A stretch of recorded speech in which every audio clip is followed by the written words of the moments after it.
at 02:14 Neptune cruise. Missiles were contouring the Presit.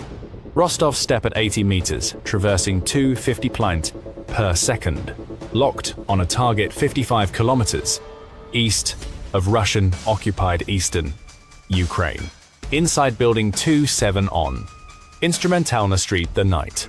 Shift at Atlant Arrow was assembling Molniya 2 strike assets, the same medium-range kamikazes that had been striking defensive lines 20 to 50-kilometer rear zone for months. The crew was unaware that at 1:50 a.m. a Ukrainian Navy missile battery had already authorized the strike. They constructed the very weapons that made this counterstrike necessary. And in roughly 3 minutes, the factory that spawned this cheap drone war was about to become what it produced: rubble. This system was not designed for this, not originally.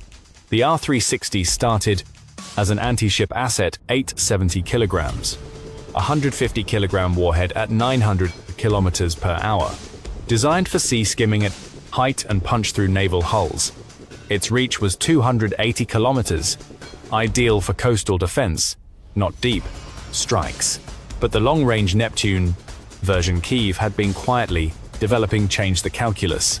Ground launched land attack configured with a reported range of 1,000 kilometers. What was once an anti-ship asset is now a industrial target killer, and their navy is the unit pulling the trigger.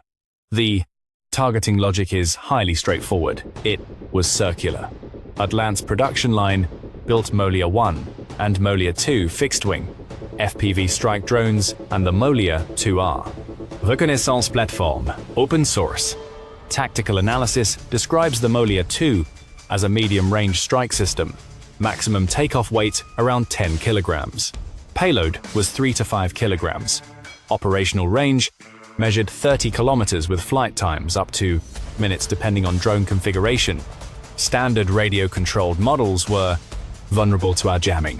Fiber optic variants traded heavy payload for superior jamming resistance. That was their low end of their supply chain. The high end was worse.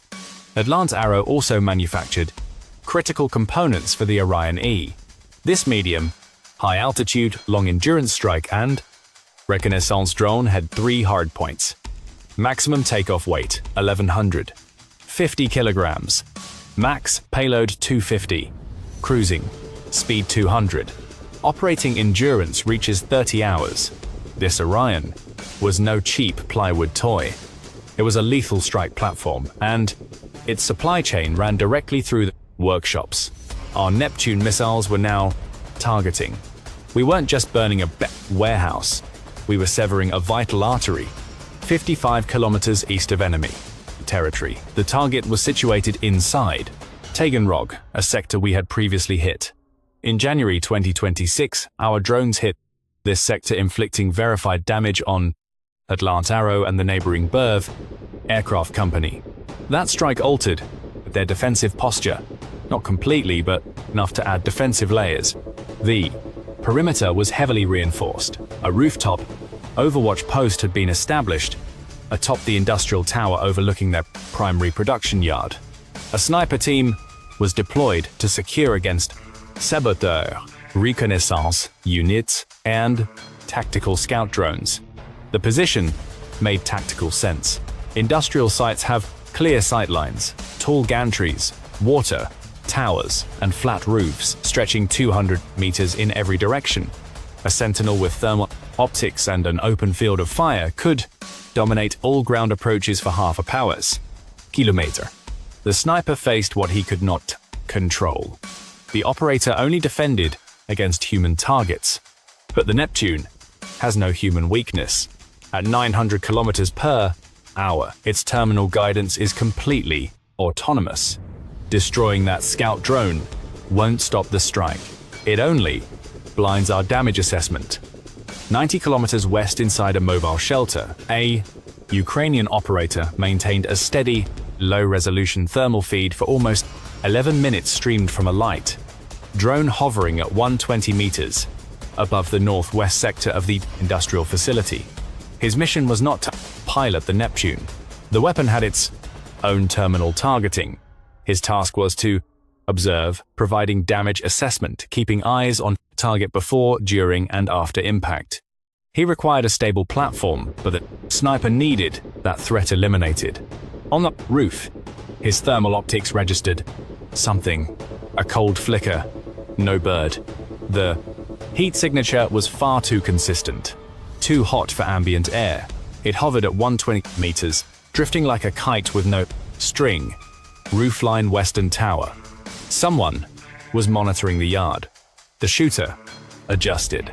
The target was tiny, probably under 3 kilograms, propeller-driven, maintaining a stable orbit. From his elevation and angle, shot was possible but difficult. Wind, sheer across that industrial rooftop, created highly unstable thermals. The drone was drifting slowly eastward, roughly 1 meter every 2 seconds. He did not know that Neptune was already 18 kilometers out. At 250 meters per second, 72 seconds remaining.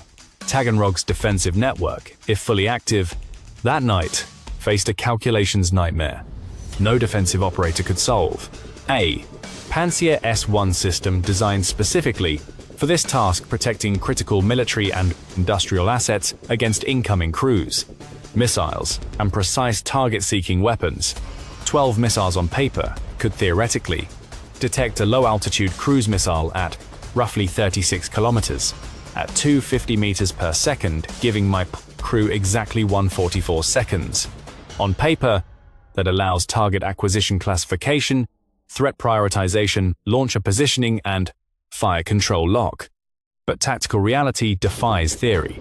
The Pantsir's lethal engagement zone starts at 1,200 meters. True intercept of incoming threats begins around 12 kilometers. At 250 meters per second, that window is 48 seconds. 48 seconds for radar detection to classify, classification to prioritize targets, prioritization to find a fire solution, and that solution to put interceptors in flight. If the Neptune penetrates inside 1.2 kilometers, the missile defense window evaporates completely. At 250 meters per second, 1,200 meters takes 4.8 seconds. Guns cover 200 to 4,000, offer a final shield, but a subsonic cruise. Missile crossing 4 kilometers of gun range at 250 meters per second gives my cannons 16 seconds. 16 seconds to track target and pour heavy fire on a target moving faster than racing cars at 40 to 80 meters. Altitude. My analysis shows the Pantsir had the system. It met specifications. On paper, this intercept was possible, but in battle 48 seconds is only enough for success if every variable aligns perfectly on the first attempt. Detection, classification, prioritization, positioning, fire control, launch. 6 split-second command decisions in 48 seconds. 1 single delay and the defense window collapses. 2 delays and the missile penetrates our gun range. 3 and the threat breaches our minimum arming operational distance. And that Neptune was not alone. The marksman stabilized. The drone remained hovering, there 120 meters high, drifting its thermal signature barely distinct from the warm exhaust plume of the ventilation shaft. Behind it, firing solution acquired. Or so we thought. At 2:17 a.m., the first Neptune was 6 kilometers from the target. 24 seconds remained. The Ukrainian feed operator suddenly noticed the thermal tracking wobble. Something had shifted on the roof. A new thermal signature. A sudden adjustment. He did not understand the threat, nor did he need to. His tactical directive was strictly maintaining telemetry, not engaging. The marksman fired. The round crossed 120 meters in a split second. It missed the platform by under 2 meters. The rising thermal draft from the ventilation shaft had drifted the bullet's path just enough. The drone wobbled but did not drop. Our operator corrected, then stabilized. The connection. Telemetry secured, we hold. 12 seconds left. The sniper cycled his bolt. The threat remained. He reacquired the target, again compensated for the draft, and initiated his trigger press. He never finished. The lead Neptune struck Building 2-7 at an angle, driving the 150-kilogram payload straight through the roof into the production bay. The resulting blast was not a fireball. It was a calculated structural event. The kinetic energy immediately converted the structural steel framing into secondary fragmentation. Manufacturing jigs became shrapnel. Unfinished Molniya fuselages, those awaiting wings and explosive payloads, became immediate fuel for the subsequent firestorm. The second missile struck 1.4 seconds later, 90 meters east, penetrating a secondary production facility. The marksman never heard the initial blast. Traveling 900 kilometers per hour, the projectile outran its own acoustics. The overpressure wave struck the roof, positioned like a solid wall.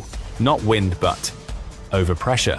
Before the acoustic shock wave even registered, the primary assembly floor was already fully engulfed.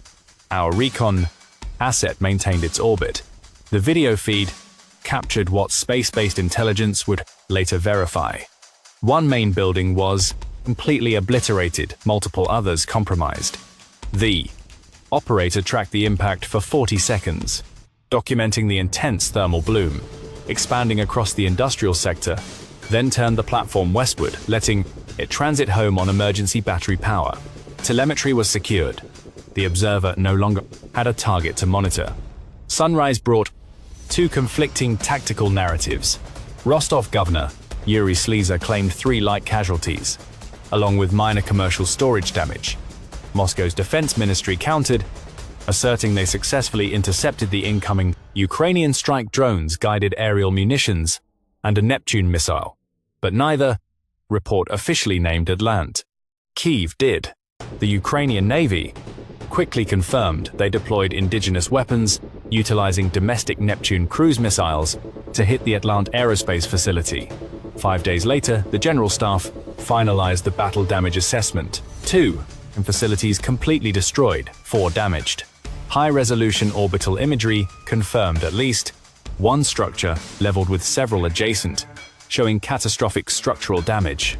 This target was a vertical integration plant, handling design, assembly, and weapon testing of Molniya-class combat and reconnaissance drones, plus subsystems for the Orion program. In modern warfare, we do not just target concrete and steel. We target warfighting capability, industrial throughput, airframes destined for the front lines within weeks, critical sensor arrays designed to expand the adversary's reconnaissance envelope. We measure the supply chain not in rubles but in active sortie rates. The Atlant Arrow line did not fail because undefended. Our tactical analysis shows the NDLTN Komamon defensive network solved the wrong problem. A single rooftop sentry can stop a saboteur. A Panzer battery has 48 seconds to intercept the threat if detection. Classification, priority, bearing, and fire control all chained together in sequence, without a single broken link. But a low-altitude cruise missile never negotiates with perimeter security. It ignores that rooftop guard. It only needs the enemy defense to be late. On one side, a locally built cruise missile guided by a quiet eye in darkness. On the other, a supply line feeding Russia's drone war, guarded by systems that must solve 6 problems in 48 seconds, and a sentry who was aiming at the wrong target. Deep inside another industrial zone, in another hostile sector, another workshop is assembling another weapon.